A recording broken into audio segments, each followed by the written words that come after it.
I don't normally report on these things, but this is the most ridiculous, bizarre situation where the American legal system has to be changed. This is evidence of massive problems in the American legal system where people frankly want to take no responsibility for their actions and simply blame others in order to financially benefit. Hello, my friends. Welcome to the channel.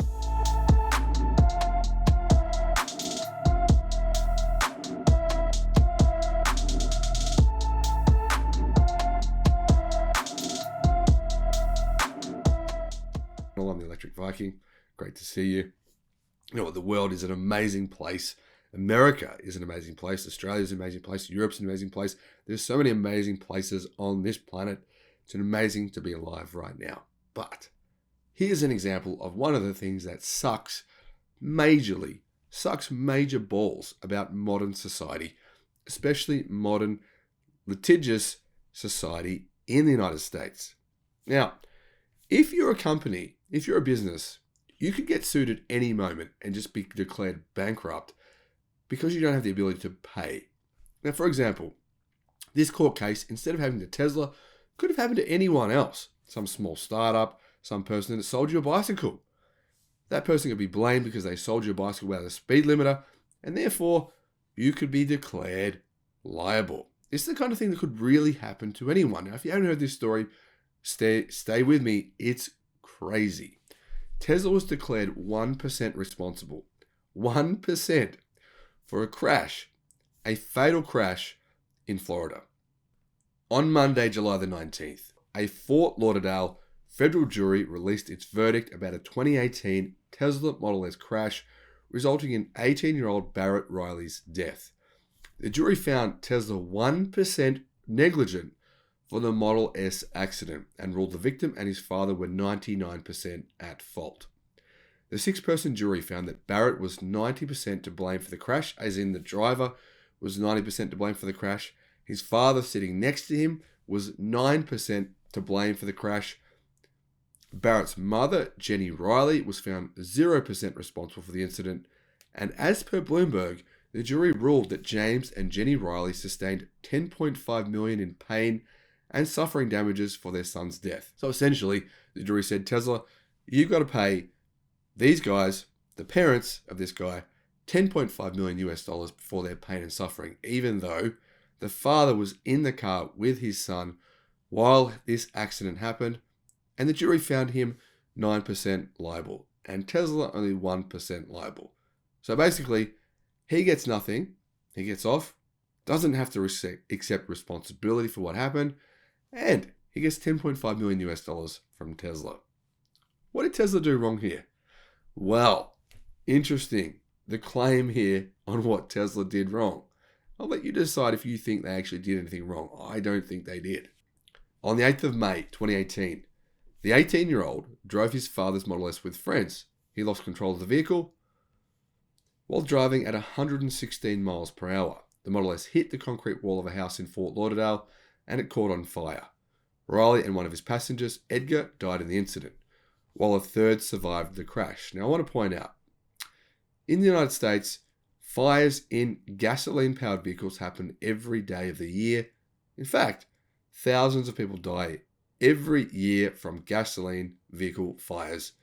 And you don't hear about those cases in court where people are blaming Ford or General Motors or whoever made that vehicle for having a gasoline-powered engine, which can set itself on fire. In fact, gasoline-powered vehicles actually set themselves on fire or explode at a rate 10 times higher than electric ones. 10 times higher. So what happened? Well, James Riley filed a product liability suit against Tesla in a Florida federal court in 2020, and in his complaint, Riley claims that the Model S's vehicle's lithium-ion batteries burst into an uncontrollable and fatal fire after his son crashed. The Riley family argued that Barrett might have survived the accident if the Model S hadn't caught on fire because of a defective Tesla battery design. Rather than taking personal responsibility for their own actions, they blamed Tesla. On the 29th of June, a judge dismissed the Rileys' claim about a defect in Tesla's lithium-ion battery cells, and that happened before the trial even started. Now, the Barrett's family also noted that Tesla removed a speed-limiting device that the kid who was driving the car, his mother, actually requested for the Model S. So she's obviously asked Tesla to fit the car with a speed-limiting device to limit it to only do 85 miles per hour when her son's driving the car. However, Tesla's lawyers argued that what happened wasn't really what it was made out to be by the parents. In fact, his mother was kind of lying as well.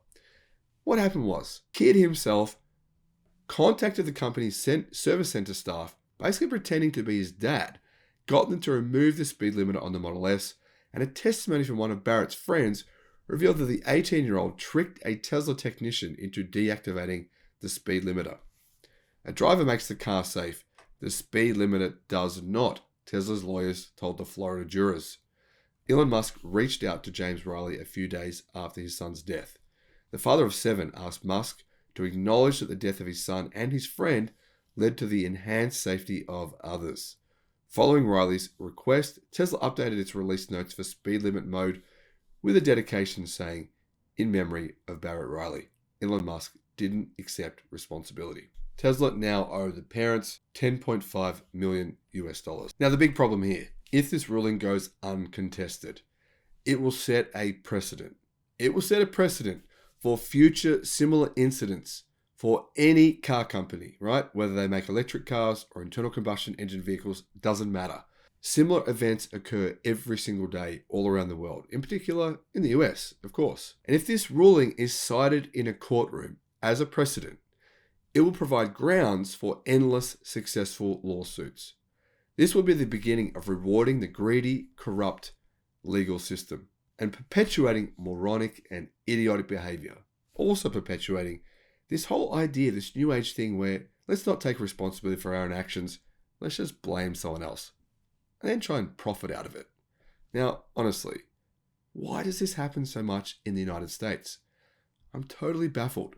It seems to be the most litigious legal system anywhere in the world.